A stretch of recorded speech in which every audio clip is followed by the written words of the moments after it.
Ce lavage au feu, on l'appelle Klesha Nashana Kriya, ce qui veut dire un acte qui va enlever les impuretés qui s'accumulent autour de vous. Il y a une certaine façon de faire. Il y a quelques générations, les gens savaient exactement comment faire. Nous avons soulagé les gens de diverses maladies chroniques simplement avec ce lavage au feu.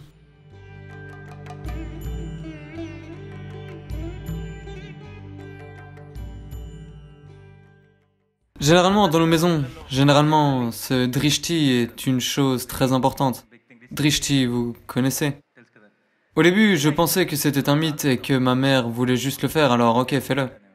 Mais plus tard, quand j'ai commencé à avoir un accident sur le tournage ou autre, ça n'arrêtait pas de se produire et en particulier, j'ai eu ces coups successifs et puis j'ai eu ces accidents coup sur coup aussi et alors, sans m'en rendre compte, j'ai commencé à y croire.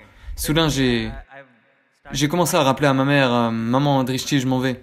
Donc ce concept de drishti est très présent, c'est dit de nombreuses façons, certains parlent d'énergie, ils le disent de différentes manières, mais c'est une chose très domestique, c'est une croyance très populaire. Alors quel est votre avis là-dessus, est-ce que ça existe ou non?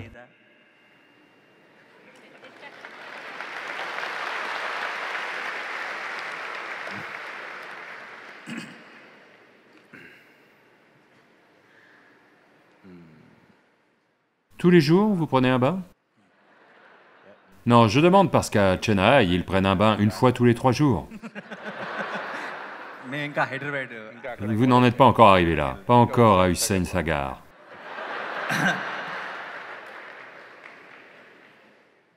Donc hier, je discutais avec un groupe de personnes éminents dans la soirée. Un des responsables politiques a dit, « Tous ces gens riches prennent une douche tous les jours. » J'ai dit, « D'où est-ce que vous venez ?» En Inde du Sud, sans s'être douché, on ne sort pas de chez nous, quoi qu'il arrive. Même si on ne boit pas, on se douche d'abord. Alors ne commencez pas cette nouvelle culture, prendre une douche une fois tous les... Dieu merci, c'est vendredi. Donc, vous lavez votre corps avec de l'eau. Il ne s'agit pas seulement d'enlever la saleté.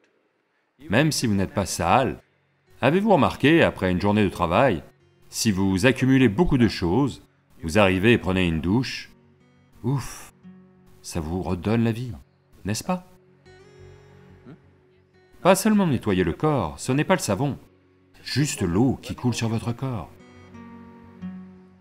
Vous allez vous plonger dans une rivière, vous y restez 10 minutes, en sortez et voyez, vous avez l'impression de renaître. Parce que, vous devez comprendre, ce corps est fondamentalement composé de 5 éléments, de terre, d'eau, de feu, d'air et d'espace. À cette saison, dans notre centre de yoga, nous avons une soufflerie, au sens où, depuis la vallée silencieuse, les vents de la mousson qui soufflent, sont concentrés dans la vallée. Et lorsqu'ils arrivent sur le centre de yoga, ils soufflent de 70 à 110 km/h, à différents moments de la journée. Donc à cette saison, tous nos volontaires pratiquent juste en se tenant debout face au vent, comme ceci, parce que c'est un lavage au vent. Lavage à l'eau, vous le faites tous les jours. Lavage au vent, vous pouvez le faire. Les gens, les yogis s'enduisent toujours de terre, mais aujourd'hui c'est devenu un bain de boue au spa. D'accord? Donc il y a le bain de boue. De même, il y a le lavage au feu. Ce lavage au feu, on l'appelle Klesha Nashana Kriya, ce qui veut dire un acte qui va enlever les impuretés qui s'accumulent autour de vous. Parce que votre corps n'est pas seulement ici, votre corps ne s'arrête pas ici, il s'étend. Avez-vous remarqué? Les femmes y sont probablement plus sensibles que les hommes.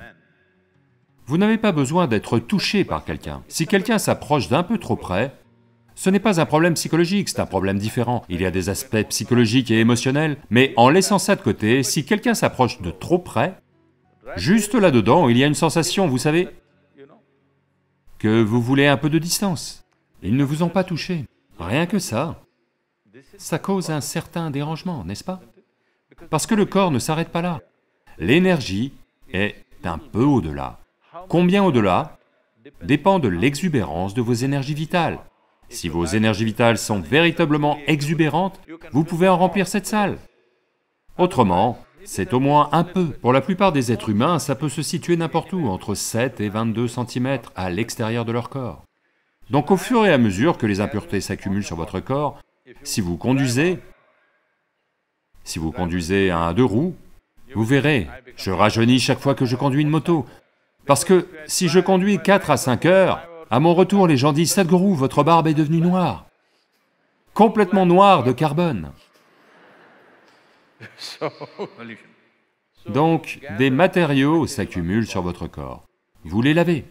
De même, vous accumulez d'autres types de matériaux sur votre système énergétique. Vous pouvez les laver à l'eau. Certaines impuretés vont partir comme ça. Si vous les lavez à l'air, certaines autres choses vont partir. Mais l'air n'est pas toujours disponible comme ça. Vous pouvez même constater ceci. Si vous... Mais ces jours-ci, ces ventilateurs vont à une certaine vitesse. Mais si vous réglez les ventilateurs à la bonne vitesse, si simplement vous restez assis sous le ventilateur un certain temps, vous verrez, quelque chose en vous s'élève. Avez-vous remarqué cela? Un petit lavage à l'air. De même, il y a un lavage au feu, que vous appelez drishti. Est-ce que ça a forcément lieu à cause du regard des autres ou non? C'est une question discutable. Mais l'impact de la vie autour de vous, sur votre système énergétique, ça a lieu à coup sûr. Si vous avez un processus spirituel en vous, c'est-à-dire que vous faites un kriya ou des processus de méditation, alors vous n'avez pas besoin de tout cela. Parce que vous savez comment vous laver de l'intérieur. Si vous n'avez pas cela, ces choses deviennent pertinentes. Je dois vous dire ceci, il y a une certaine façon de faire. Il y a quelques générations, les gens savaient exactement comment faire. Mais aujourd'hui, je vois qu'ils brûlent juste quelque chose et font ceci, ceci, ceci. Si vous venez au centre de yoga, nous faisons ce Klesha Nashana Kriya de manière scientifique, comme il doit être fait. Nous avons soulagé des gens de diverses maladies chroniques simplement avec ce lavage au feu. Une surprise que nous avons eue récemment, c'est que nous avons constaté que de nombreux enfants atteints de TDAH, qui ont des difficultés d'apprentissage, dans les 6 à 8 semaines suivant ce lavage au feu, ils ont radicalement changé. Ça, on ne s'y attendait pas du tout. Donc, votre mère, consciemment ou inconsciemment, en vous lavant au feu, vous a peut-être donné une certaine capacité d'apprentissage. Je m'incline devant elle. Elle vous a lavé au feu.